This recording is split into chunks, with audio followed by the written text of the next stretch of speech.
Many thanks to my guest, Roy Smith, for being the 100th Data Diva Talks Privacy podcast guest.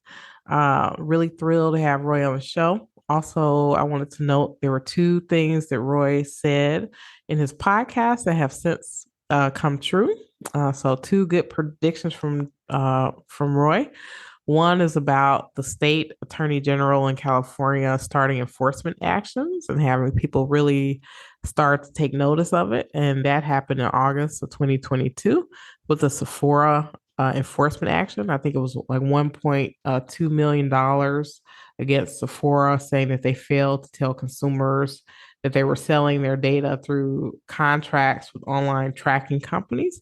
And then also the California Attorney General's focus on the global privacy control. So we talk about both of those in this episode. Thank you so much and enjoy the show. Personal views and opinions expressed by our podcast guests are their own and are not legal advice or official statements by their organizations.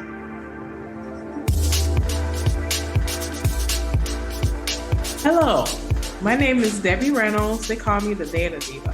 This is the Data Diva Talks Privacy podcast, where we discuss data privacy issues with industry leaders around the world with information that businesses need to know now. I have a special guest on the show, Roy Smith. He's the CEO of PrivacyCheq, and I'm happy to have him on the show. Well, this is going to be fun. So you and I have been connected on LinkedIn for a long time, I believe. Yeah, 4 or 5 years at least. It's been a while, and I've been watching your company grow, and you've always been someone who really stands out in the way that you comment to things. You always bring the heat.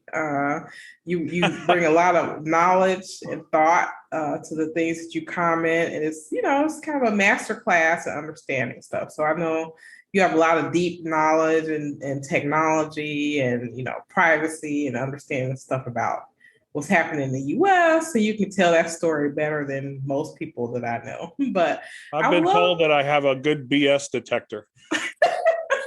I think that's true. I would love for you to talk about like your journey into tech and what you're doing with your company, PrivacyCheq. Okay.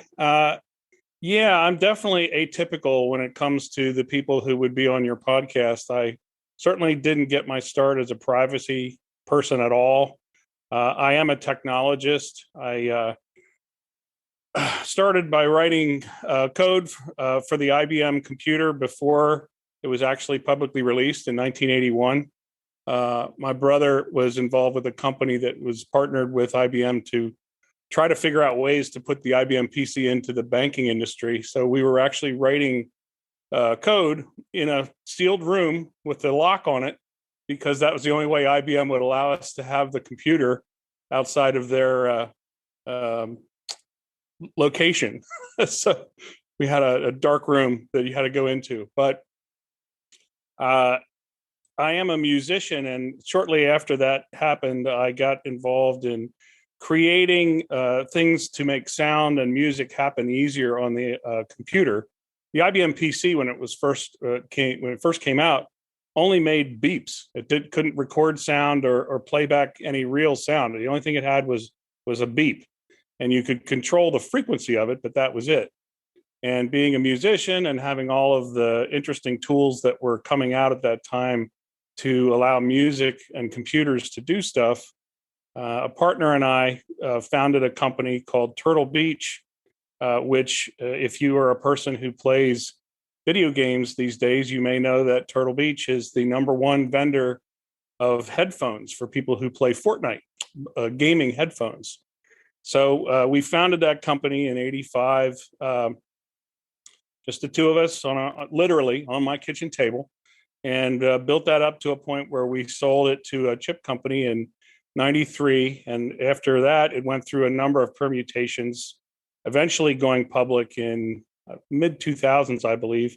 And at one point, I think it was back in 2011 or 12, it was actually the highest growth company in the NASDAQ. So kind of a proud papa. I don't have any involvement with that company anymore. except for the fact that, I named it. It was named after a place where my parents lived down in Florida, and my partner and I were able to build that up, and it's still alive, and they have a very big audience right now. So basically, I'm a tech entrepreneur guy. I was writing code, and my family's very entrepreneurial. My father has a bunch of patents that he got done during his career, and my brother's also entrepreneurial. So after I sold Turtle Beach, I got involved in an incubator. This was when the .com era was starting, and was involved with a number of companies that were not successful. The final one was a company called AppMobi that created tools for smartphones to allow people to easily make games, mobile games. And we were fortunate enough to be able to sell that to Intel in 2013. So just as that was finishing up, I was trying to figure out, well, what am I going to do next? And I learned about this law that was in the US called COPPA. This is the first I had ever heard of it. And COPPA stands for the Children's Online Privacy Protection Act. And it had been initiated in 1998 because the internet was sort of growing at that point. And there were it was a Wild West, and there were all kinds of crazy things happening, like websites that would say, now go get your parents' credit card and type in these numbers, Timmy, and you can get a prize. So Congress created this law, COPPA, and the Federal Trade Commission began to enforce it. But basically, COPPA said if you're going to gather any private information from a kid under 13, you have to first tell the parent what you're going to do, and the parent has to give their permission. So it makes sense. It's a reasonable law. So that was great for websites, and it was working well. There were some enforcements throughout the 2000s. And in 2012, because smartphones were now getting very big, the iPhone was introduced in 2007. And so all the kids were playing on smartphones. Smartphones, in terms of being able to gather private data, are probably 100 times better than a web page. So Congress, in their infinite wisdom, updated COPPA. And so there was this revision of COPPA that went live in July of 2014. So after selling AppMobi, I knew all these game publishers because that had been our business. And then I found out about COPPA, and I said, boy, this is going to be a big pain point for all these publishers. Being an entrepreneurial guy, I said, well, why don't I start a company and build a technology stack that these people can just build into their games? I can't reduce the pain of the law, but I can't get rid of the pain that this law introduces to them, but I can certainly ease their pain and at the same time help people protect their kids' privacy. So I was able to raise some money locally because I was kind of a technology hero. Not everybody in my area, builds and sells a company to Intel. So raising money wasn't that difficult. And I got the best guys that had worked with me at AppMobi. And over the next year and a half, we built the core technology, which is now ConsentCheq. That's what we are selling to do consent management. But back then, we were really just trying to solve for COPPA. So we had built a product that was very, very scalable. It was intended to work for Angry Birds and Candy Crush and games that had hundreds of millions of monthly users. So it was all built on Amazon AWS's backend. And we went through the COPPA law, and we just created technical solutions for each of the weird things that COPPA requires you to do. And there's a lot of weird things in there. I mean, the law was written by people who didn't understand technology, and there are some loopholes still. I just read an article the other day that somebody has figured out that there's a loophole in COPPA. Well, all the ad guys have known that for 15 years. So this is why I kind of chuckle when we get into conversations about, oh, yes, we're going to have this new federal privacy law. It's going to be great. They're going to update COPPA. Well, COPPA has some loopholes in it that are as big as a truck that you can drive a truck through. And the reason for that is because there were lobbyists when COPPA was written that said, well, let's just put this thing in that says, if we don't actually know it's a kid, then we don't have to treat them like they're a kid. It's called actual knowledge. That's one of the loopholes. So if there's stuff like that in the new federal privacy law, we're basically not going to be achieving anything. I'm going to finish this story quick. I can see you falling asleep. So we updated our technology to okay. At the same time as this COPPA thing was happening, the Europeans were updating their privacy law, which itself had not been updated since before the internet. So they were badly in need of a privacy regulation, and they created GDPR, which, in my opinion, is really the granddaddy that underpins all of the privacy laws we now talk about. Even though COPPA was there first, and GDPR was loosely based on COPPA, GDPR really is the thing that has gotten people's attention all over the world, and now it's being copied in many countries, if not all. So GDPR was a big deal for us. It gave us a market to sell to that was 10,000 times larger than the market that we were trying to sell to, which was just the top 200 game publishers. Now, with GDPR, we're selling to millions of enterprises all the way across the European Union, and then back into all the other countries that want to comply with that. So we updated our platform to handle all of the little intricacies that are different between GDPR and COPPA, and there are some, maybe 5%. And we launched that product in 2016, actually 2 years before GDPR went into force. We had a marketable product to comply with it. So as you can imagine, nobody cared because we had there was a 2-year grace period. Yeah, I mean, that was a slow period for us because at the same time in the US, the Federal Trade Commission just wasn't enforcing COPPA. And in retrospect, I believe the reason the FTC didn't do that was because they were afraid they would get up against a heavily lawyered large ad tech or social media company and would actually lose a court battle, which would, for the FTC, would be, a career-ending effort. So the way to avoid that is to never pursue an enforcement action against a Facebook or any big COPPA violator, so to speak. So we created this GDPR thing. We made everybody aware of it. When GDPR came out, we were doing quite well for the first year, but then we noticed, hey, we're not getting any new customers. Basically, people were sitting on their hands waiting to see if there was going to be any enforcement. So the customers that we did get were the early adopters or the people that wanted to do the right thing, which sadly in this day and time, there's not all that many of them who want to do the right thing. At the same time, our friend Alistair McTaggart in California got fed up with the privacy thing and managed to twist the arm of the California legislature to adopt CCPA. So this is sort of like this project of forcing people to tell you what you're going to do with their privacy, getting your consent or your opt-in. This is like washing over the world now. But that back then, CCPA was a big, big deal for us.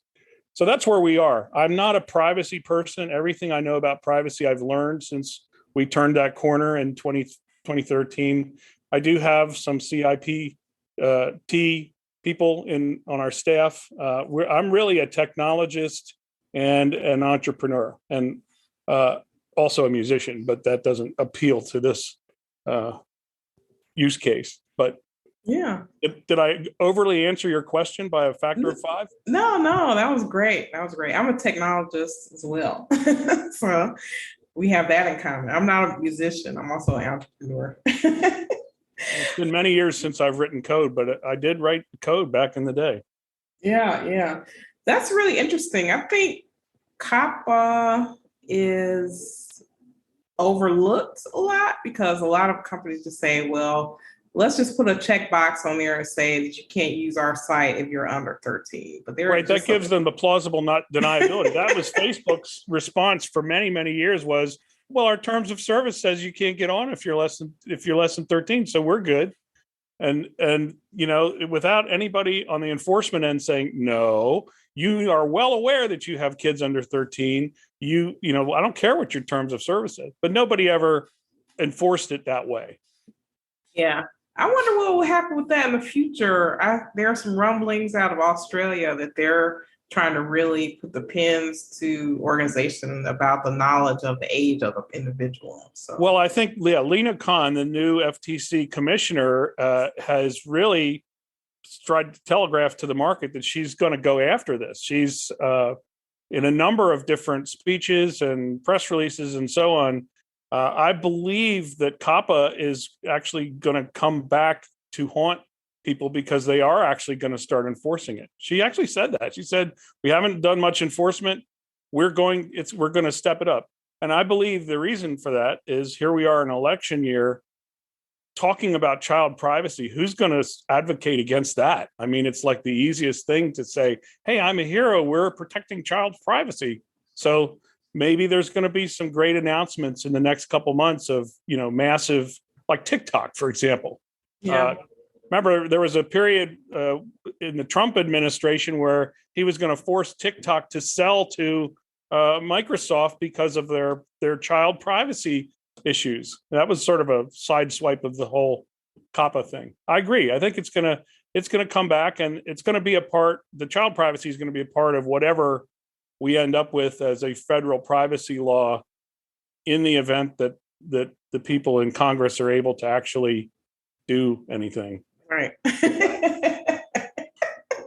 Other than press release. Right, absolutely. Well, that's my concern. I know I have friends who are like, "Oh, are you going to do videos about the new, proposal?" Like, well, no. I kind of wait till the cake is baked first before we sort of talk about it. Like, a lot can happen between now and the midterm election, so I'm just kind of waiting to see what happens. I was not a big fan of government before I got involved with this, but having been involved with the FTC now for 8 years and government activity, I'm really not a fan of government now.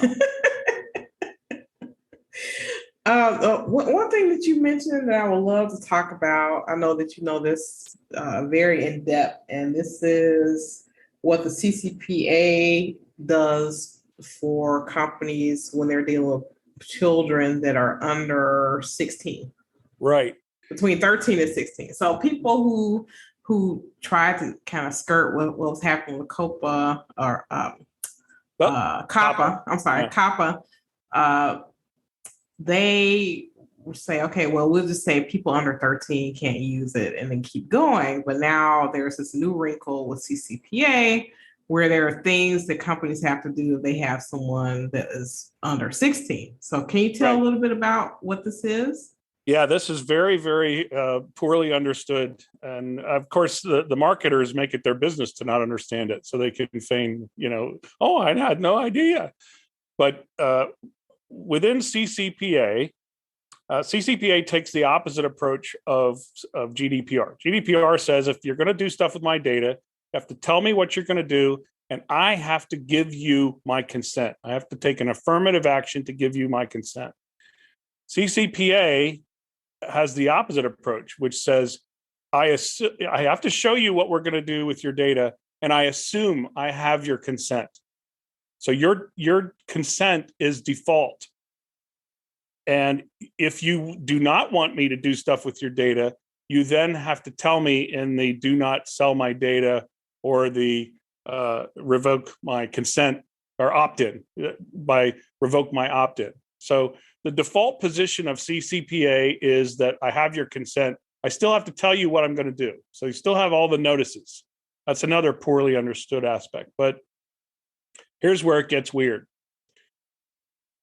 CCPA says if the person that you are talking about is under 16 years old, in other words, 0 to 15, that model gets flipped and you do not have the default of opt-in.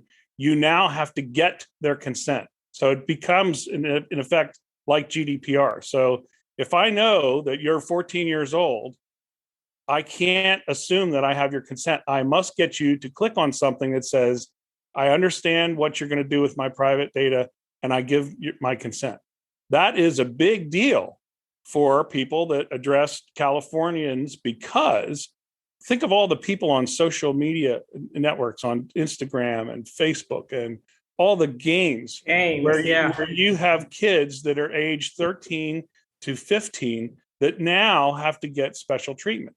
Under CCPA, it models the exact same as COPPA, which says if the kid is under 13, the parent has to give their consent. It's the kid themselves can't understand what they're doing. So you now have to go find the parent, tell the parent what you're going to do, get the parent's consent, and then the kid can play the game or run the social media or whatever. But if the parent later comes back and says, I revoked my consent, the game has to stop working for the kid. And this is really the functionality that we provide with ConsentCheq, is all this back-end plumbing to monitor this stuff and tell you, okay, the parent revoked their consent, you now have to stop this from working.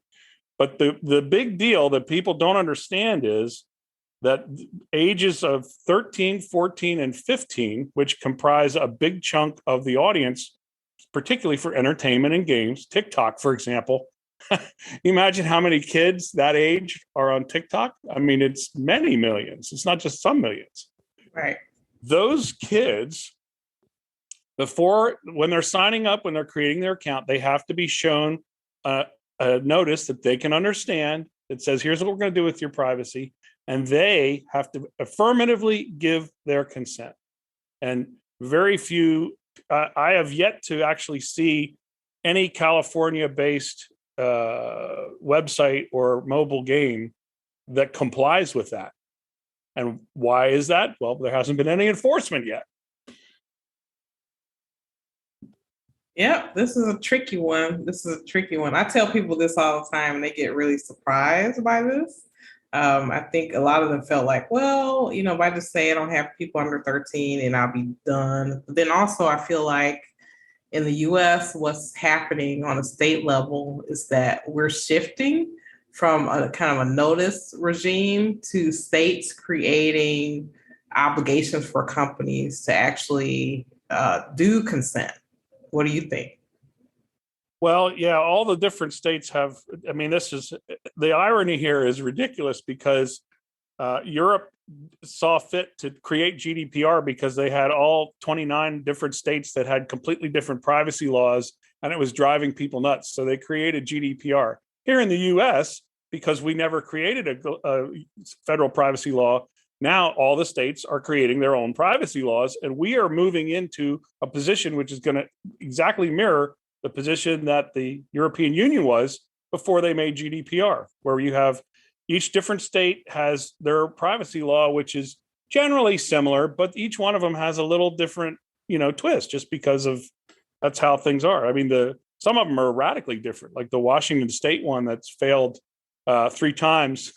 If they get that through, that's going to be a big deal.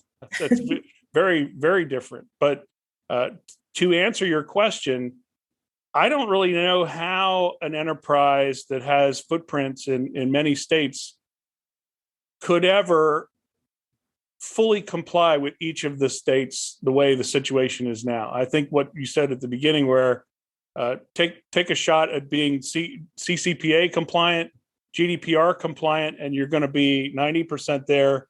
You might get into a situation where one state says, oh, well, you didn't do this. You have to think the regulators are not going to go after people who make a good faith effort and get 90% of the way there. They're going to go after the companies that aren't doing anything. Yeah, I know that we were concerned that, the US, which I think this is where we're going to have, will be like it was with the data breach notification laws, where California started out first.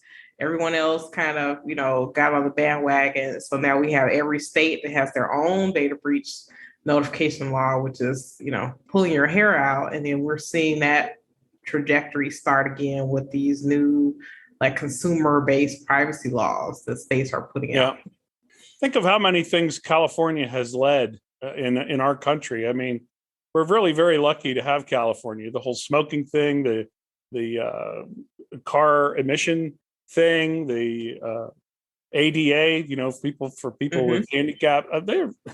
California is really leads in terms of those type of initiatives, and privacy, again, with CCPA.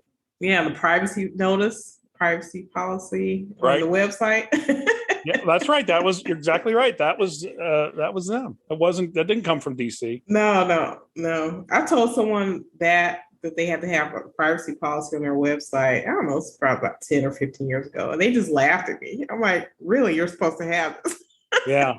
Now everyone has or should have one at this Well, point. that's a whole nother can of worms, though, because they ended up being 8-page legalese, right. defensively crafted so that nobody would ever read it. And that's another one of our crusades, is to fix that. Yeah, that's a problem. I think I like the fact that your tool is trying to help people on this back end stuff, because I mean, that's so hard, right? Organizations have a hard time sort of knowing what they have, finding what they have, and being able to take action if they have to, if someone revokes consent, or knowing what consents that they have. That's really tough. What are your thoughts? Yeah, it gets really weird when you have what we call consent fragmentation, where if we look at it from the perspective of the user, it starts to get easier. If I'm a user and I log into a website and I say, oh, this is interesting, I want to get on the mailing list, and they then take me to a mailing list ingestion site that's for SendGrid, and I say, okay, I just type in my stuff. To me, I'm still working with company A. I don't really know that I got shifted over to another place. Now SendGrid has my consent to receive emails. I start getting emails and I say, I don't like this anymore. I go to company A and I say, hey, unsubscribe me. Well, company A may have 3 or 4 different places that I can unsubscribe. None of those things are connected. I, the consumer, feel that I've unsubscribed. I went to this company's site and I unsubscribed. I don't know that there's no connection between these different silos. So this is what's called consent fragmentation, where you have all these disparate services that may or may not even be owned by the company you think you're dealing with, that have your consent for one or more tiny things. So our solution to that is to create what Gartner calls a central source of truth, a one source of truth. So we have a database that keeps track of Debbie's consent for this, for that, for everything that she gives consent for. The problem is that we require all of these third parties to then come and look up what is Debbie's consent point using our database, not theirs. So you get into a lot of what's called middleware, where they have to be, when you change your consent, we have to send a note to them and say, hey, SendGrid, Debbie changed her mind, take her off the email list.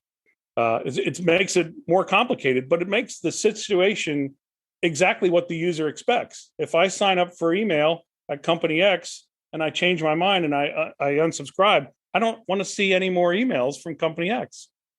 And that has led to frustration because, with a company like Cisco, we had a horror show a couple of years ago. A guy from Cisco was telling us how bad it was that he had a customer that actually unsubscribed 5 times. And it was each in different databases, marketing databases, complete fragmentation. Yeah, right. It's like Santa's workshop in a lot of companies, right? A lot of people, the data just goes everywhere and they don't really know how to wrangle it in that way. So I think the tools like yours definitely help in that way. Well, in the old days, it was easier because, like, for a terms of service, like when you install a Microsoft product, you see this terms of service, you have to scroll down and say yes. That's a one-time thing. Once you give your consent to that, they register that, and it's never discussed again. But with the advent of all these new privacy laws, you, the user, have your ability to revoke your consent any day of the week. So that means they have to actually verify that anytime they're going to process your data. So the consent to handle or process your data is now a living thing that has to be checked every time you process it. And that's been a huge change that people still, I'm still educating people on that every day. I'm sure. Now, I love your thought about, I guess this is a CPRA now, about, it's written in there, and you correct me if I'm wrong, that they want companies to be able to read signals, like opt-out signals from different technologies. Can you talk a little bit about that? Yeah, this is the return of the global privacy do not track. Control? I mean, yeah, right. GPS, the global privacy control is the return of the do not track. And that's the do not track is really a story of how the ad tech world was able to defeat a very good and highly helpful intentional issue because it was going to really screw up with them. They realized when this came out, the do not track initiative way back, that was probably in the thousands, like mid thousands, when browsers were big. So there's like, okay, well, we'll just put a thing in this browser that you can say every website I go to, send this little signal that says do not track. Makes perfect sense, perfectly logical. Well, the ad guy said, well, we know if we do that, the number of people that say do not track will be huge. The very largest consumer boycott in the history of man is the number of ad blockers that exist on the websites. It's hundreds of millions of people are pursuing a consumer boycott of being tracked using ad blockers. So these ad guys know that if they give people the chance, they're not going to allow it. So they were successful at hobbling do not track through a variety of methods. Some of them were because the people who owned the ad company were also the people that owned very popular browsers, such as Chrome. So it was sort of like the wolf manning the hen house, but with the advent of CPRA, they've now come back and said, we want to do that again. Now it's going to be called the Global GPS privacy signal. And they are mandating it in the law that you have to listen to it. So it's a short form way for people to say, don't track me. They don't even want to see a notice. I'm already telling you, I don't need to see a notice. Do not track me. Yeah. So I think that's going to be successful. But I do think that it's going to be a battle. The ad techs are not going to go down gently. Yeah. And then, I'm already seeing companies in their privacy policies that are public facing saying that we don't recognize these signals, global privacy control. And so I think that's going to be a big deal because, as you say, the law is going to be mandating that companies have the capability to be able to do this. We have high hopes for Ashkan Soltani and the California Enforcement Agency that they're going to make one or two examples out of companies that do exactly what you said. Many of them don't explicitly say we don't listen to it. In fact, they just sort of ignore it. And then, a third-party researcher will set his GPS and then actually test it and say, well, I just tested this and this company completely ignored my global privacy signal. So they'll refer it to an enforcement agency. But as with all of this privacy stuff, until there's enforcement that gets into the heads of CEOs, they're like, man, I don't want to have that happen to me. All we're doing is just moving pieces around on a chessboard. Nothing real is going to happen until people get scared. Yeah. I would love to talk about the death of cookies. Or this is funny. I have my own thoughts about the whole cookie thing. My thing with the cookie deal is that, to me, the problem is not cookies. The problem is tracking. So you can track without cookies. So for some people, they've overly emphasized the cookie as if once we take that down, then we're gonna, this is gonna stop tracking. But we know that tracking still exists and probably a lot more, will be more ubiquitous now and probably harder to spot. What are your thoughts? Well, yeah, the ad tech world is nothing if they're not extremely resourceful and creative in ways to do what they want to do, which is to track you. I mean, they've known that the cookie was never, ever meant to be used for what they use it for. It was convenient for them because they were using the cookie for, what's the size of the screen? How many megabytes of storage does this computer have? It was a very pragmatic thing. What's this person's favorite font? Did they like it zoomed in or zoomed out? Perfectly useful purpose for cookies. But once somebody said, hey, you know what? We could put an ID number there, and then we could see if when somebody clicks on an ad, that ID relates to that. Now we know that person likes that thing, and we could sell more ads to. Oh, that'd be great. And so the entire ad tech world built its entire fortune on cookies because it was a convenient existing technology for them to do so. We always recognized that the cookie thing was not useful. Imagine you and I are having a business relationship, and we're going to exchange money, but I store how much money I owe you in an envelope that's sitting on the top of my desk, and you need to know that information. How ridiculous is that? Well, if I'm storing the person's consent information on their computer, the only time I can access that is when they are online using that exact computer and that exact browser. You could even be sitting at your home with your computer and your browser, and you bring up my website on your phone, and to me, you're a completely different person because it's a different device. And it's not just device, it's even within sessions. You could have a browser session where you have two different browser windows up. If it's one browser that doesn't share the cookies, one could have consent and the other could not. So the whole notion of using cookies to manage consent was something that the ad world did, I believe, it was kind of a dark pattern. Let's do this. Let's put these cookie banners up. This is going to be so annoying that people will hate it, and they'll take it away just like they did for do not track signal. And so they did it. The IAB created their open source TCF thing, transparency consent framework, and everybody would put up these banners that had 500 different ad networks that to stop them from tracking, you'd have to go in and click on 500, yes, do not give my consent.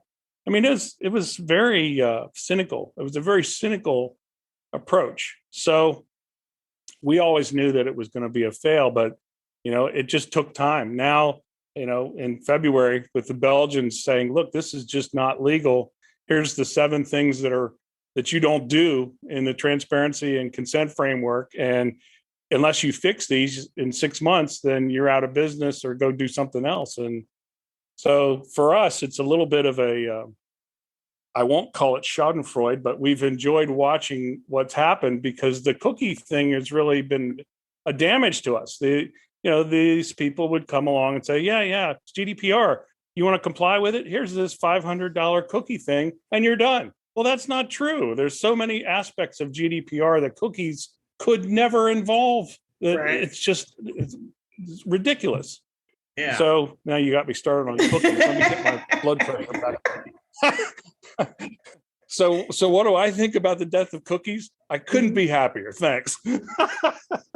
Yeah. I want people to not be so fixated on cookies that they're not thinking about the other ways that people are being tracked. So, I don't know. It's actually a misnomer.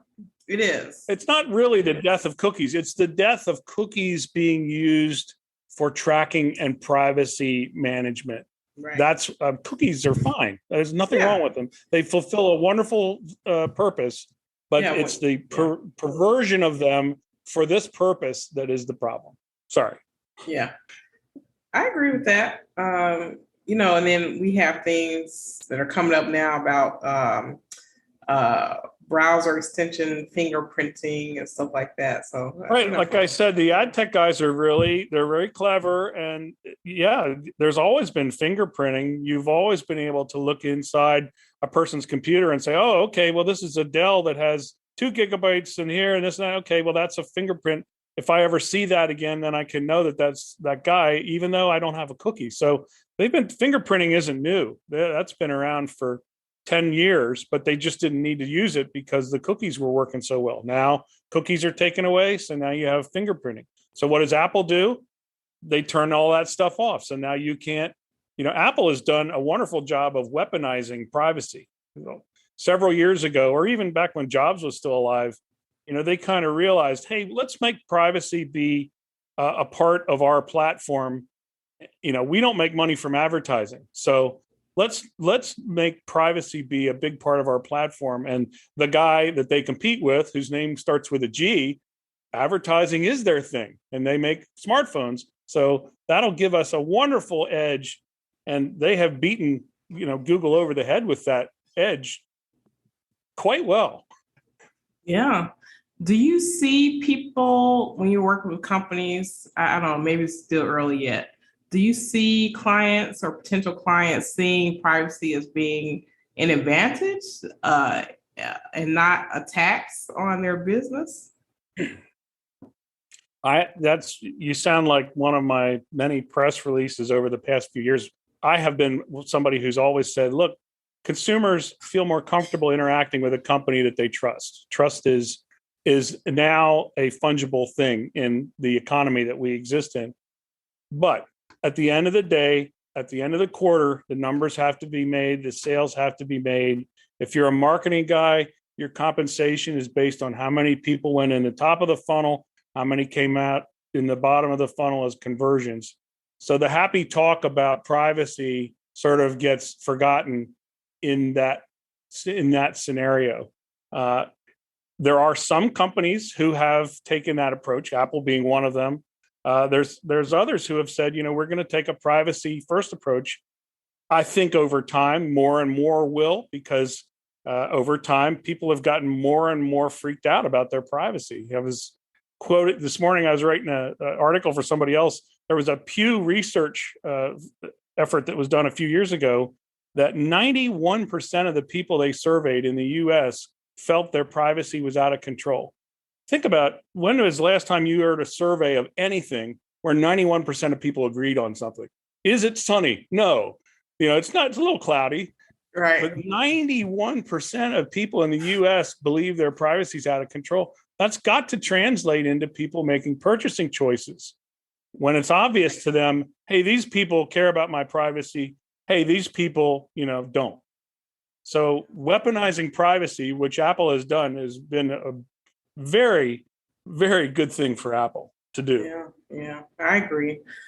So if it were the world according to Roy, and we did everything that you said, what would be your wish for privacy or, consumer rights or anything, anywhere in the world? It starts with an E and it ends with enforcement. I mean, we can do all the work we do to make these things nice, to make nice notices for people.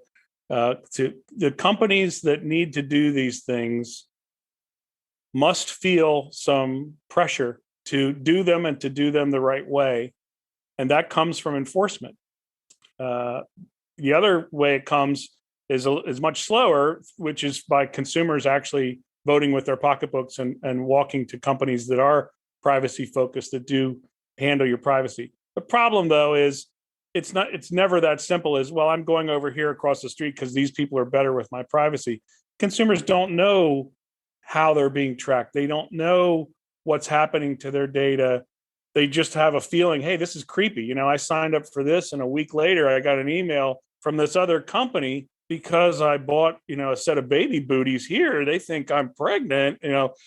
All this stuff, people are just like skeeved out because of all of these connections that are being made. They don't know how it's working. So it's the choice of privacy focused company versus not privacy focused company is not easy for the consumer. There's not a flag that flies out front that says, we're CCPA compliant, and the other guy doesn't have it. The way that happens is through enforcement. When some of these big bad companies that do this stuff, TikToks and the Facebooks, the Meta of the world. I mean, the privacy enforcement that Meta has taken, they happily agreed to pay $5 billion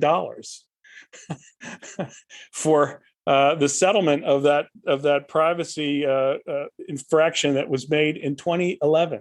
Right. So that's how slow, the glacial pace of enforcement that is happening. And you asked me for what was my one thing. Is I would love to see effective enforcement happen in Europe, in the GDPR, in California, in the Washington, D.C. for COPPA. And when we get a federal law for that, putting out press releases and passing laws is one thing, but the hard part is the enforcement. And that's where everybody seems to fall down.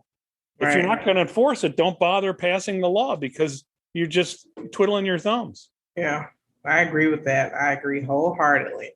Well, it's been great to have you on the show. This is great. I'm sure everyone will really love this. And a lot of things that you said probably aren't understood as well. So you explained it very well. Thank you. Thank you. Thank you, Debbie. It's been wonderful to be here and to get to vent my spleen about the cookies.